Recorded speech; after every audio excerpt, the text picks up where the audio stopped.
We begin with a traffic alert in Oakland County. The Coolidge Highway bridge will be closed for the next month. Welcome to CBS News Detroit at 5. I'm Terrence Friday. I'm Shayna Humphreys. MDOT says this closure is needed so repairs can be made. CBS News Detroit's Alicia Bergio joins us live with what you need to know. Alicia. Yes, I know, another construction project that we have to brace for. This time it affects the Coolidge Highway bridge right over here behind me. You can see it's closed to traffic right now, and drivers I spoke to already anticipating a longer commute.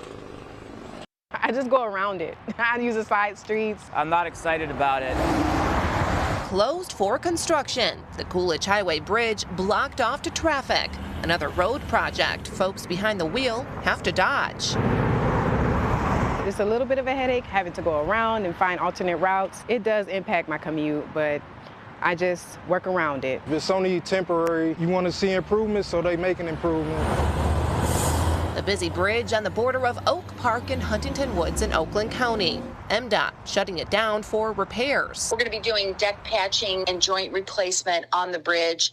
We've got false decking underneath the bridge already, so nothing will fall down onto traffic down below. Coolidge Bridge, one of dozens of bridges to get improvements. Part of the multi-million-dollar Restore the Ruther project between I-696 and I-75. Unfortunately, it is a necessary evil. Once we're done, we're not going to have to be out here other than maintenance. We won't have any of these major projects for 2 to 3 decades. A barrier, drivers say, will add a few more minutes to their commute.